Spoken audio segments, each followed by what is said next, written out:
Nous avons donc 12 systèmes dans le corps humain qui se sont spécialisés dans 12 fonctions principales différentes. Et ces fonctions, c'est toujours par rapport à l'environnement.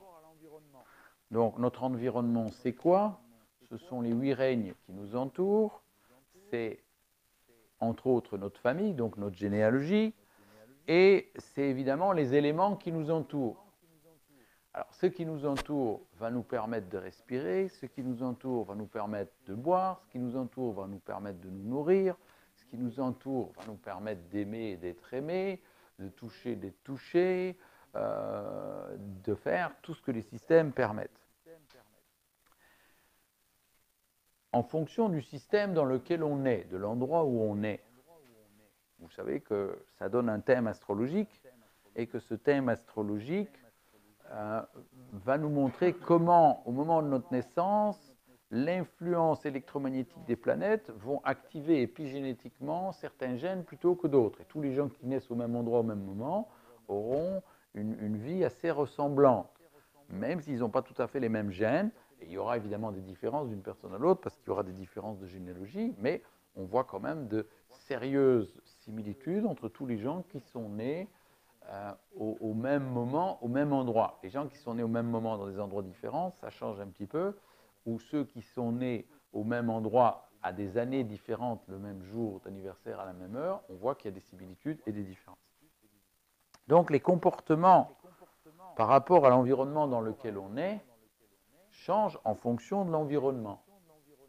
Parce que l'environnement en permanence va agir sur nos gènes.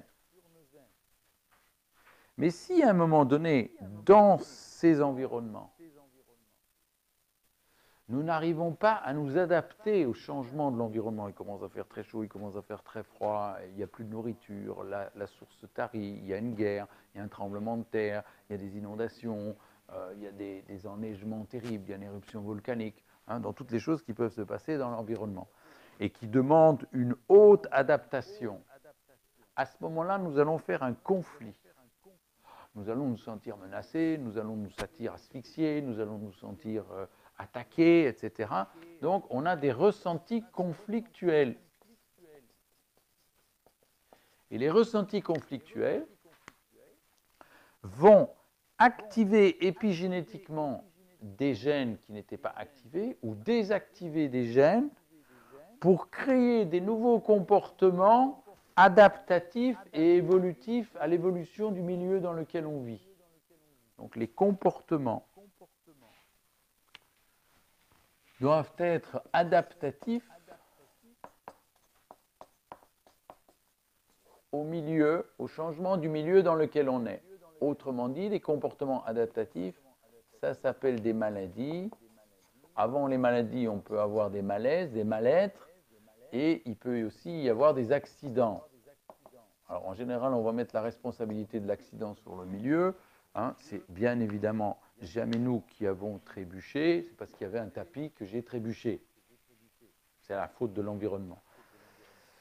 Donc les ressentis conflictuels sont capitaux parce que c'est eux qui déclenchent dans nos gènes les maladies qui vont nous aider à nous adapter à la situation dans laquelle on n'arrive pas à évoluer naturellement. Est-ce que c'est clair? Il y a un changement dans notre environnement, le changement climatique. Ça crée un conflit. Nous avons l'obligation de changer nos capacités génétiques et donc nous allons devoir faire des maladies, mais qui sont à l'origine de transformations de notre corps qui vont nous permettre de nous adapter à la société en plastique, à la 5G qui va mettre un véritable système de micro-ondes partout, partout, partout. On aura des montres connectées, on aura des semelles connectées, on aura des appareils auditifs connectés, des lunettes connectées, des GSM connectés, des puces connectées, des pompes à insuline connectées. On sera multiconnecté. Mais pour ça, il y aura des antennes à tous les coins de rue. On aura des voitures connectées, des vélos connectés, des GPS dans les chaussures. C'est la dernière invention qu'ils ont faite. Et donc, il va falloir ou crever. Le principe de l'évolution, c'est ou tu mutes ou tu crèves. Donc, compte tenu de tous les changements qui sont en train d'arriver on a intérêt, avec les conflits, à comprendre ce qu'il faut activer, donc des maladies, des mutations corporelles qui vont nous permettre de nous adapter au changement.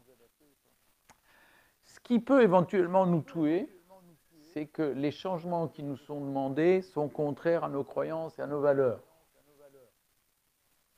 ou à nos habitudes. Les habitudes, c'est des croyances. Et donc, on va devoir changer nos habitudes alimentaires. On ne va plus pouvoir continuer à déforester pour faire du soja transgénique, pour nourrir des animaux qui ont des vies concentrationnaires dignes des camps de concentration épouvantables. Donc, on va devoir changer notre manière de nous alimenter, notre manière de boire, notre manière de cultiver, notre manière d'être en société, de vivre ensemble. On va devoir sortir d'un individualisme pour retourner vers un collectivisme, vers une coopération sensitive. Mais donc, il y a des tas de croyances, des tas de valeurs, des tas d'habitudes, des tas de traditions. Hein, oui, c'est la tradition. Ben oui, justement, la vie, elle est là pour bousculer les traditions qui vont devoir changer. Croyances, valeurs, habitudes, traditions auxquelles on s'identifie. Je suis comme ça. Mon père, il a toujours fait comme ça. Mon grand-père, il a toujours fait comme ça. Mon arrière-grand-père, il a toujours fait comme ça. Donc, si je ne fais plus comme ça, qui je suis? Je suis le paria de la famille. Je ne suis plus de cette famille. Ben non, je suis le révolutionnaire de la famille. Je suis celui qui va faire réévoluer la famille parce que sinon, elle va disparaître.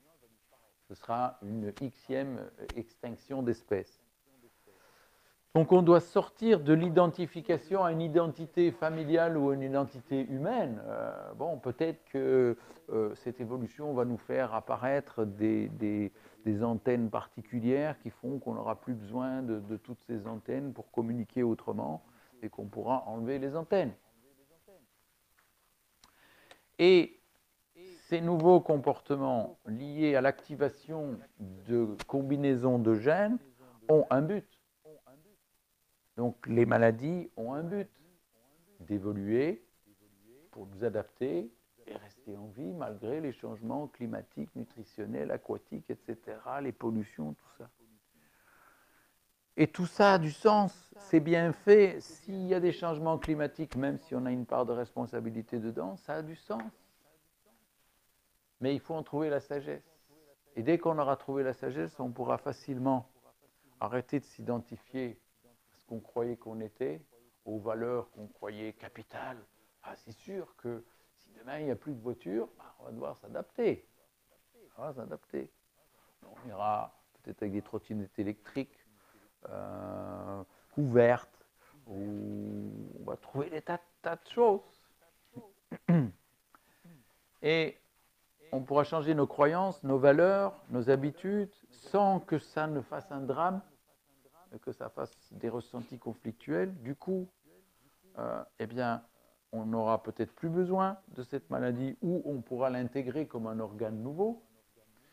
Et à ce moment-là, ce n'est plus une maladie, c'est un nouvel organe. Et le tour est joué. On ne va plus devoir médicalement enlever quelque chose qui nous sert à quelque chose.